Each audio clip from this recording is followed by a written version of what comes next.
My name is Brenda, and I'm 68 years old. I never thought my daughter-in-law would say those words to my face at our family dinner. "You're not even half the woman my mother is," Melissa declared with such venom.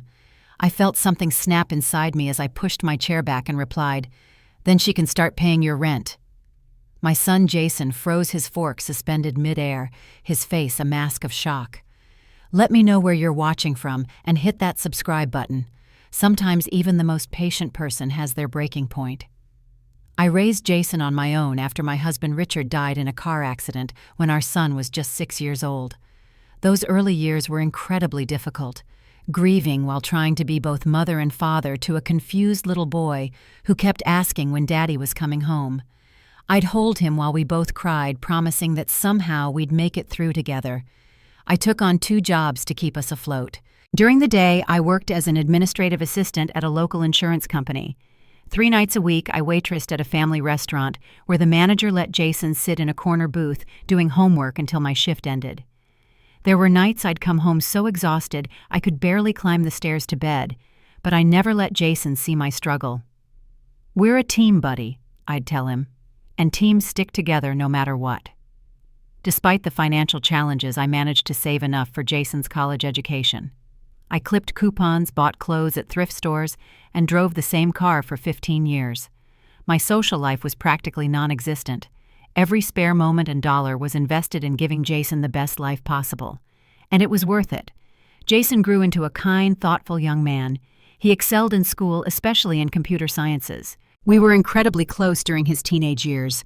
Unlike many of my friends who complained about their rebellious kids, Jason and I had a relationship built on mutual respect and open communication. "You're my rock, Mom," he'd say. "I don't know what I'd do without you." When he left for college, I cried for 3 days straight, but I was also incredibly proud watching him step into the next chapter of his life. We spoke several times a week, and he came home for every holiday and most weekends. He'd help me with projects around the house and tell me about his classes. Those years were some of the happiest of my life.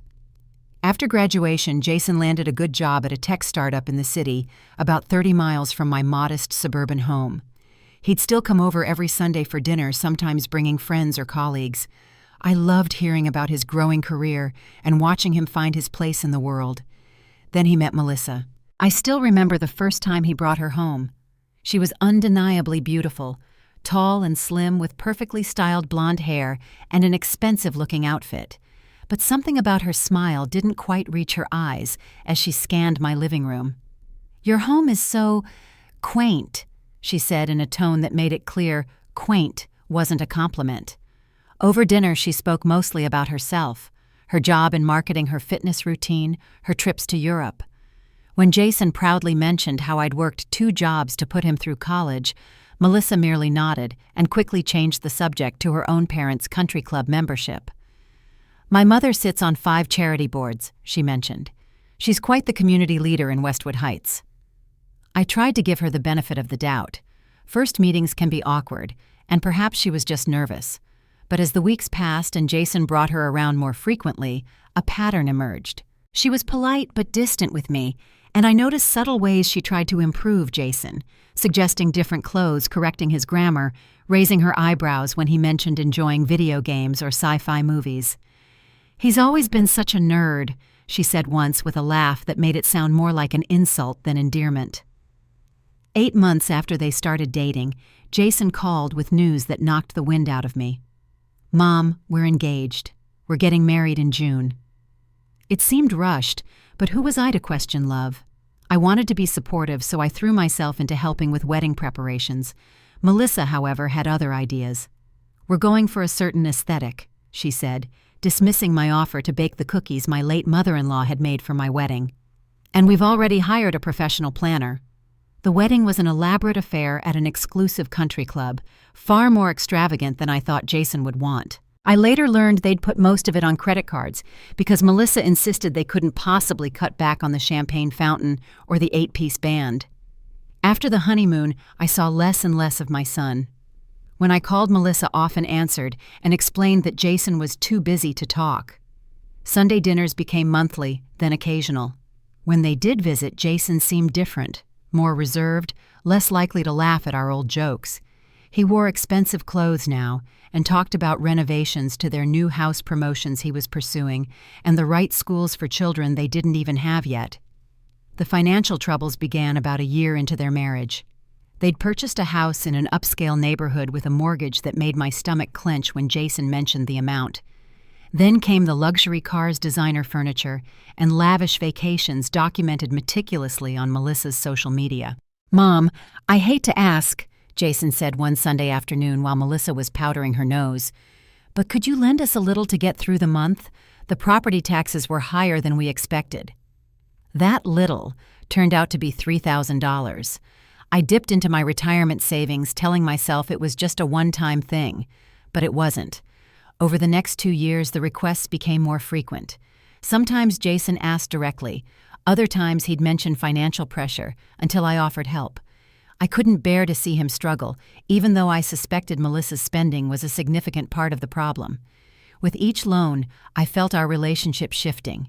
My son, once my equal partner in our little team, was becoming increasingly dependent, yet somehow more distant. And through it all, Melissa's veiled criticism of my lifestyle grew more pronounced. The comparisons between me and Barbara, Melissa's mother, began subtly at first. "Mom always sets the table with fresh flowers," Melissa remarked one evening as we sat down to eat at my dining table adorned with the same placemats I'd had for years. "Barbara has the most amazing recipe for roast chicken," she'd say, after taking a small bite of the dish I'd spent hours preparing. "She brines it for 24 hours and uses fresh herbs from her garden." At first I tried to be gracious. I'd love to try her recipe sometime. I'd offer only to be met with a dismissive, "Oh, it's complicated. Not everyone can pull it off." Jason rarely intervened during these exchanges. He'd look uncomfortable, but would quickly change the subject or suddenly remember something he needed from the kitchen. His silence felt like betrayal, but I didn't want to put him in the middle of conflict between his wife and mother. The first time I met Barbara was at a lunch Melissa orchestrated at an expensive restaurant. Barbara arrived 20 minutes late, dressed immaculately in designer clothes with jewelry that probably cost more than my car. "Brenda, finally we meet. Melissa has told me so much," she said, air-kissing near my cheeks. Throughout lunch, Barbara and Melissa spoke almost exclusively about people I didn't know, charity events I'd never attended, and brands I couldn't afford. When I mentioned my volunteer work at the local library, Barbara smiled thinly. "How sweet. I'm on the board of the Metropolitan Arts Foundation. We just raised $2 million at our spring gala." As the meal progressed, I noticed similarities between mother and daughter. The same practiced laugh, the same way of subtly looking down at others, the same materialistic values. It became clear where Melissa had learned her behavior. Back at home, the comparisons became more explicit. "Mom's house is always spotless," Melissa would comment, running a finger over my bookshelf. "Mom would never serve store-bought dessert," she'd say, eyeing the pie I'd picked up from a local bakery because I'd been too tired after my volunteer shift to bake. "Mom says a real hostess always has fresh guest towels in the bathroom," she'd announce loud enough for me to hear from the kitchen. Family gatherings became increasingly tense. At Thanksgiving, Melissa invited her parents to my home, then proceeded to take over my kitchen, rearranging everything and bringing in specialty ingredients because what I had was basic. Barbara hovered nearby, making suggestions about how I should update my outdated decor. Jason remained frustratingly passive. When I finally cornered him alone and asked why he never defended me, he shrugged uncomfortably. "You know how Melissa is, Mom. It's easier not to rock the boat." Meanwhile, their financial situation deteriorated further. Credit card bills piled up as Melissa insisted on maintaining an image of affluence. What Jason didn't know, what I discovered through an accidental comment from Barbara's husband, was that Barbara and her family weren't nearly as wealthy as they appeared. They too were drowning in debt, maintaining a facade of prosperity while creditors called. "The Prestons keep up appearances, but between us the IRS has been asking questions," Barbara's husband whispered after too many glasses of wine. "Barbara's spending is out of control, but no one can tell her anything." Despite this knowledge, I continued helping Jason and Melissa financially when they asked. I didn't want to expose Barbara's secrets and create more family tension. But each time I wrote a check, a little part of me resented the fact that I was funding a lifestyle designed to make me feel inadequate. "You're too generous," my friend Susan told me over coffee. They're taking advantage of your kindness while treating you like you're not good enough. He's my son, I replied simply. What choice do I have? What I didn't realize was that a breaking point was inevitable and rapidly approaching. The layoff notice came without warning. Jason's company was downsizing, and despite his talents, he was among those let go. With their massive mortgage car payments and credit card debt, they were immediately in financial crisis. I don't know what we're going to do, Mom, Jason admitted during a private phone call. We don't have much savings. We've been living paycheck to paycheck despite our income. I wasn't surprised. I'd seen the vacation photos from Cabo, noticed Melissa's growing collection of designer handbags, and heard about their wine club membership. What shocked me was learning they had less than 1 month's expenses in savings, despite their combined 6-figure income. When I suggested they might need to downsize or make lifestyle adjustments, Jason sounded panicked. Melissa would never agree to that. You know how important our home and status are to her. Indeed, despite their dire circumstances, Melissa showed no signs of cutting back. She still got her weekly manicures, still bought organic groceries from the expensive market, still talked about the landscaping project she wanted to start. We just need to get through this rough patch, she insisted when I gently broached the subject of budgeting. Jason will find something even better, and we'll be fine. After much deliberation, I offered to help them with 3 months of mortgage payments to prevent foreclosure. It would mean withdrawing a significant sum from my retirement fund, money I'd carefully saved for my own future, but I couldn't bear the thought of my son losing his home. Thank you, Mom, Jason said, his voice breaking with relief. We'll pay you back every penny, I promise. I had one condition: they needed to create a strict budget and stick to it until Jason found new employment. They readily agreed, and I foolishly believed they meant it. 2 weeks later, my friend Susan called after returning from a shopping trip to the mall. I just saw Melissa at Nordstrom buying shoes that looked pretty expensive, she reported hesitantly. I thought they were cutting back. The next day, I drove past their favorite brunch spot and saw Jason's car in the parking lot on a Tuesday when he should have been job hunting. Later that week, Melissa posted photos of her spa day on social media. When I confronted Jason, he became defensive. We're under a lot of stress right now, Mom. Sometimes we need to decompress. Decompress with my retirement money, I shot back, uncharacteristically sharp. His face fell. It's not like that, we're trying. But Melissa isn't used to restrictions. Well, maybe it's time she learned, I replied. Because the money I'm giving you isn't infinite, and my generosity isn't unconditional. That evening, Jason called with a confession that left me speechless. Not only were they behind on the mortgage, but they had also missed 2 car payments and their credit cards were maxed out. The rough patch was actually a financial disaster years in the making. If we can't make the next mortgage payment, we'll lose the house, he admitted, his voice small and defeated. The bank won't work with us anymore because we've missed payments before. I took a deep breath, trying to process this information. My son, my smart, capable son, had allowed his financial life to spiral completely out of control. What about Barbara? I asked. Can't Melissa's parents help? There was a long pause. They've got their own problems, Jason finally said. Barbara talks a big game, but apparently they're in debt up to their eyeballs too. Just as I had suspected. After a sleepless night, I made a difficult decision. I would cover their rent for 3 months, enough time for Jason to find work, but with strict conditions. They would need to meet with a financial counselor of my choosing. They would have to create and follow a realistic budget. And most importantly, they would need to show me receipts for all major expenses. This is the last financial help you'll receive from me, I told Jason firmly. I love you, but I won't enable destructive behavior anymore. When I presented these terms to them together, Melissa looked offended. You want to monitor our spending like we're children? She asked incredulously. No, like adults who have proven they can't manage money responsibly, I replied calmly. Jason, to his credit, seemed to understand the seriousness of their situation.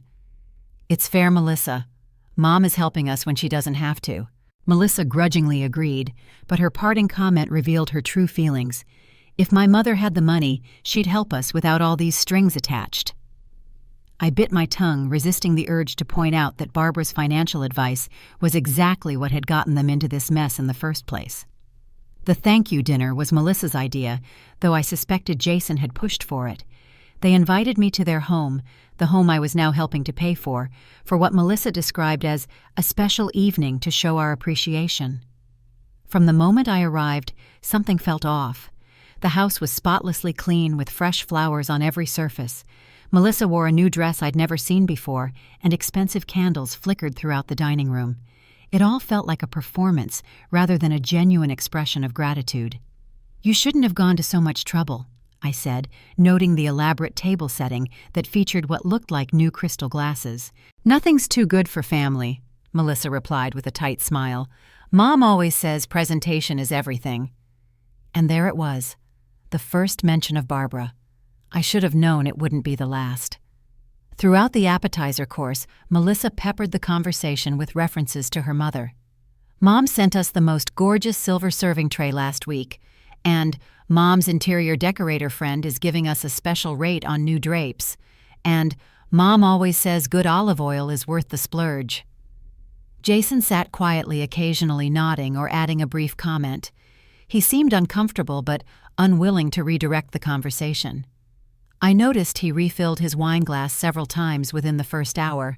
I tried changing the subject repeatedly. "How's the job search going, Jason? And have you two considered that financial counselor I recommended?" Each attempt was either brushed aside or acknowledged briefly before Melissa steered us back to stories about Barbara's superior homemaking or social connections. The tension escalated when I noticed a new painting above their fireplace, an original work that must have cost thousands. "That's new, isn't it?" I asked casually. "Mom gave it to us as an early anniversary gift." Melissa beamed.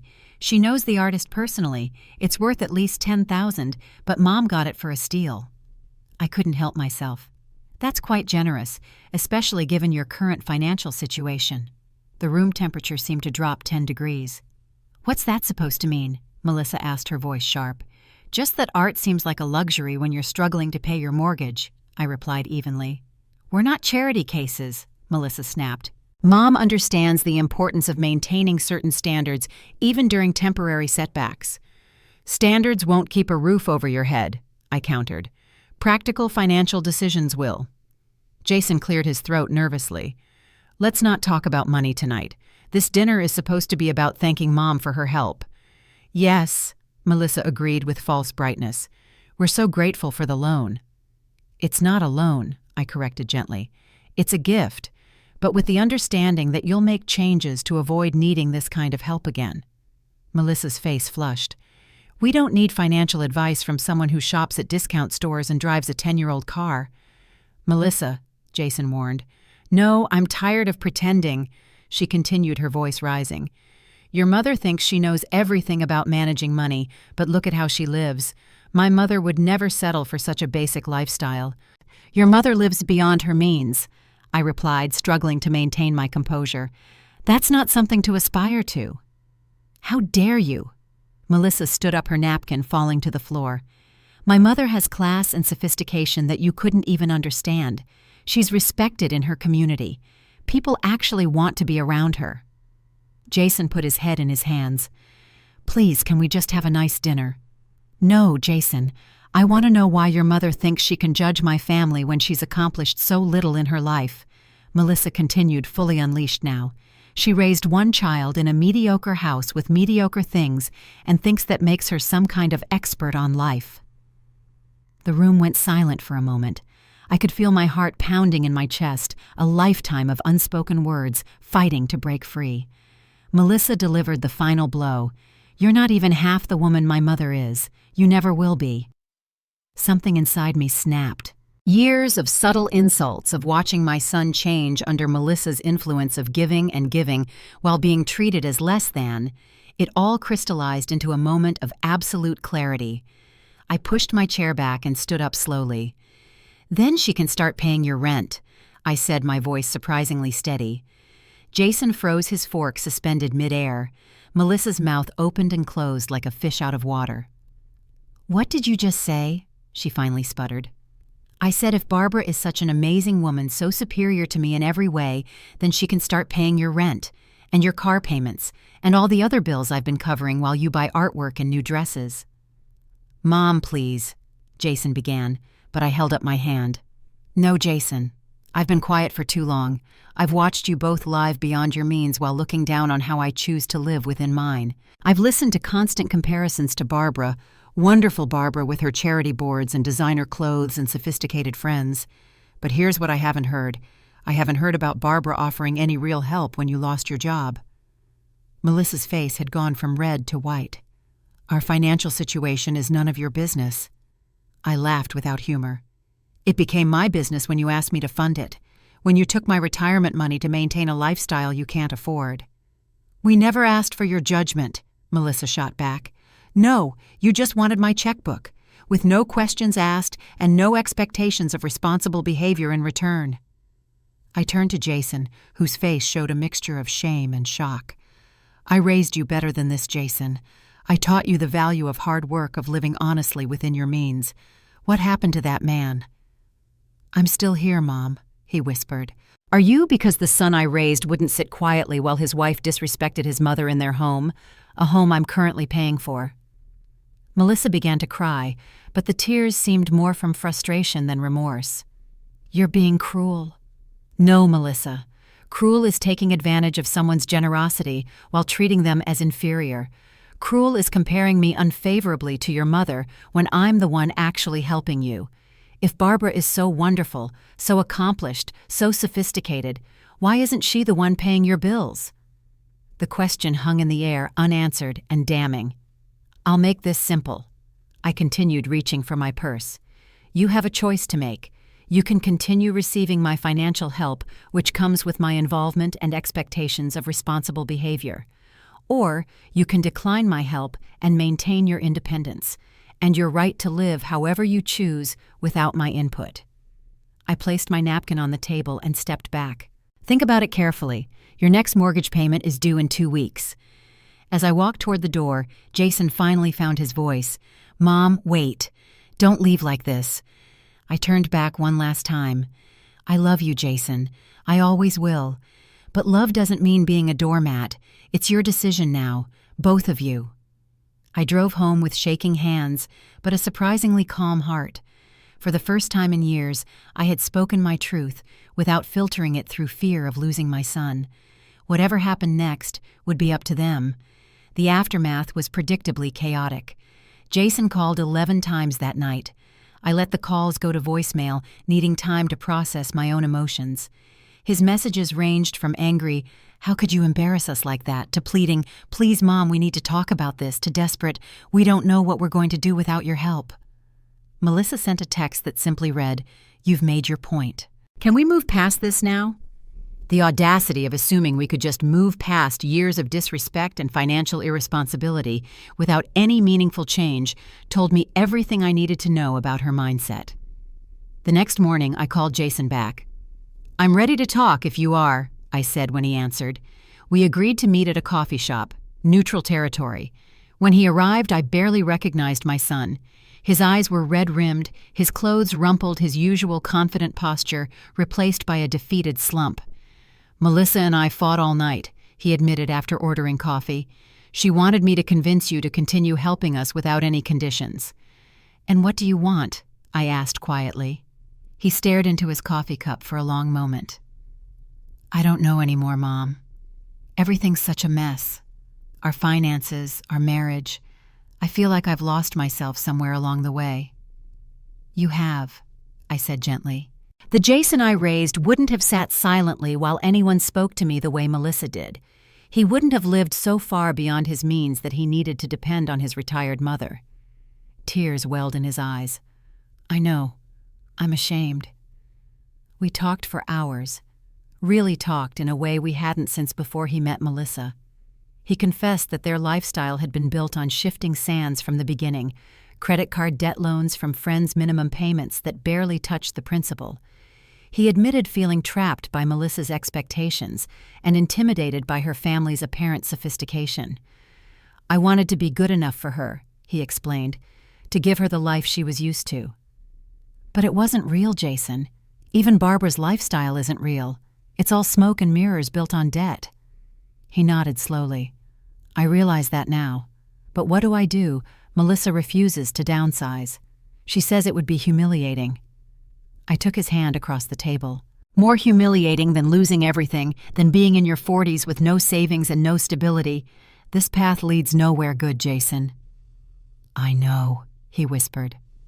I outlined my proposal again more gently this time. I would help them financially for 3 more months with strict conditions.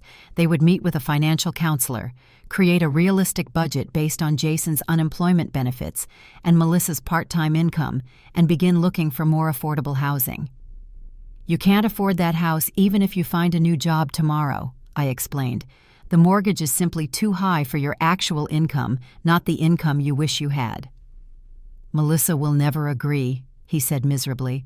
Then Melissa has a choice to make, I replied. Because these are my terms. I love you too much to keep enabling self-destructive behavior. When Jason relayed my conditions to Melissa, her response was exactly as predicted. She refused outright, insisting they could manage without my controlling help. She called Barbara, certain her mother would step in where I had failed. The reality check came 48 hours later. Barbara, despite all her talk of wealth and connections, could not help. In fact, she admitted they were facing potential bankruptcy themselves after years of living beyond their means. The truth Melissa had tried so hard to ignore came crashing down around her. I received a text late that night. Can we talk? M. The next day, a much more subdued Melissa sat in my living room, the same living room she had once dismissed as quaint. I don't know what to say, she began stiffly. How about the truth? I suggested. That's usually a good place to start. She twisted her wedding ring nervously. The truth is, we're about to lose everything. The bank called yesterday. They're starting foreclosure proceedings next week. I'm sorry to hear that, I said sincerely. That must be frightening. It is, she admitted, her carefully constructed facade finally cracking. Jason's been applying everywhere but hasn't found anything yet. My part-time work barely covers groceries. We have nowhere else to turn. That's not entirely true, I pointed out. You have my offer of help. With all those conditions, she said, a flash of the old defiance returning. Yes, with all those conditions. Because giving you money without addressing the underlying problems would just be postponing the inevitable. She was quiet for a moment. I called my mother, she finally said. I thought surely she would help us. Do you know what she said? She said we should have been more careful, more like her. Can you believe that? After years of encouraging our spending, of pushing us to live well, she has the nerve to lecture us on responsibility. The irony wasn't lost on me, but I refrained from pointing it out. I don't understand why everyone is being so hard on us, Melissa continued. We just wanted a nice life. There's nothing wrong with wanting a nice life, Melissa. The problem is trying to have a champagne lifestyle on a beer budget. It doesn't work. Not for long anyway. So what do we do now? She asked, and for the first time since I'd known her, I heard genuine humility in her voice. You accept my help on my terms. You work with the financial counselor I've found. You look for a more affordable place to live, and you both start making decisions based on what you can actually afford, not what you wish you could afford. And if we do all that, you'll help with the immediate crisis, keep us from losing the house until we can sell it. I nodded. Yes, because despite everything, you're family. And family helps each other through hard times, with love and honesty, not just money. Melissa's eyes filled with tears, real ones this time, not the manipulative kind I'd seen before. I don't deserve your help, she whispered. Maybe not, I agreed. But you need it. And sometimes that's enough reason to give it. Jason found a new job 2 weeks later. Not at the executive level he'd had before, but a solid position with good benefits and reasonable hours. Melissa, in a surprising turn, took a full-time job at a local boutique after years of only working part-time. Together they began the painful process of untangling their financial mess. The beautiful house went on the market. It sold for less than they'd hoped, but enough to pay off the mortgage without additional loss. With my help, they found a modest 2-bedroom apartment in a nice area at a rent they could actually afford on their combined new income. The first time I visited their new place, I was struck by how much more it felt like a home than their showplace house ever had. Simple furnishings many sold or donated from their previous excess created a cozy, unpretentious space. "It's small, but it's honest," Jason said, noticing my appraisal. "No more pretending to be something we're not." Melissa had changed too. The designer clothes were mostly gone sold online to help pay down debt. Her perfectly manicured appearance had given way to a more natural look. Most surprisingly, she hadn't mentioned Barbara in weeks. "Have you spoken to your mother?" I asked her one evening while Jason was picking up takeout. She shook her head. "Not since she refused to help us. I needed some distance to think about everything." "And what have you concluded?" Melissa sighed deeply. "That I spent my whole life trying to be like her, to have what she had, to be admired the way she was. But it was all fake. All of it. The lifestyle, the status, the superiority, built on credit cards and lies." "That must be a difficult realization," I said softly. "It is. But it's also freeing in a way. I don't have to keep up with impossible standards anymore. I can just be me, whoever that is." "I think you're still figuring that out," I suggested, "and that's okay." Our relationship wasn't magically healed overnight. There were still awkward moments, still times when Melissa's ingrained snobbery surfaced. But there were also new moments of genuine connection, like when she asked me to teach her how to cook some of Jason's favorite childhood meals, or when she helped me set up a social media account to stay connected with old friends. Jason, too, was finding his way back to the man I'd raised. He stood straighter, spoke more confidently, and most importantly, had found his voice in the marriage. He no longer sat silently when difficult topics needed addressing. "I let things go too far," he admitted during a private lunch. "I was so afraid of conflict that I enabled behavior that hurt you and ultimately hurt us too.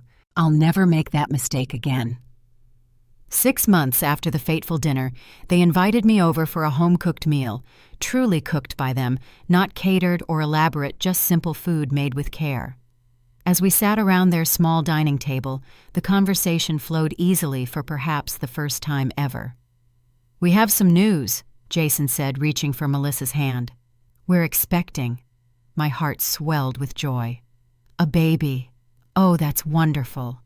Melissa smiled, a genuine smile that reached her eyes. "We wanted to wait until we were on solid ground, financially and emotionally. We think we're ready now." "More than ready," I assured them. "You're going to be wonderful parents." "We hope so," Jason said. "We've had some pretty good examples of what to do and what not to do." Melissa looked at me directly. "Brenda, I owe you an apology. A real one, not just words. You were right about everything. Our finances, our priorities, my attitude. When I said you weren't half the woman my mother is, I couldn't have been more wrong. You're twice the woman she is in all the ways that actually matter." I felt tears prick my eyes. "Thank you, Melissa. That means a lot to me." "No." She shook her head. "Thank you. For not giving up on us, even when we gave you every reason to. For loving your son enough to tell him hard truths. For showing me what real strength looks like." As we cleared the dishes together, I reflected on the journey we'd taken. From that terrible dinner where hurtful words were exchanged to this peaceful evening of genuine connection, we had all grown tremendously. The road hadn't been easy, but the destination was worth every difficult step. 6 weeks later, I stood in a doctor's office with them watching in wonder as the ultrasound technician pointed out the tiny heartbeat of my future grandchild. Jason squeezed my hand on one side and Melissa's on the other, creating a circle of family that had been tested by fire but emerged stronger. "It's a girl," the technician announced. "Congratulations." In the hallway afterward, Melissa said something that brought tears to my eyes. "We'd like to name her Brenda, after her grandmother, if that's okay with you." "More than okay," I whispered, pulling her into a hug. "It's perfect." That evening at home, I thought about the strange, winding path that had brought us here. How sometimes the most loving thing we can do is set boundaries. How standing up for yourself doesn't mean losing those you love. It might even be the thing that saves your relationships in the end. Have you ever had to set difficult boundaries with family members? How did you find the courage to speak your truth while still showing love? I'd love to hear your stories in the comments below. And if this journey resonated with you, please hit the like button and subscribe to hear more stories about family growth and finding strength in unexpected places. Share this with someone who might need encouragement to stand up for themselves today. Thank you for joining me, and remember, it's never too late to reclaim your self-respect and rebuild relationships on a foundation of truth and mutual respect.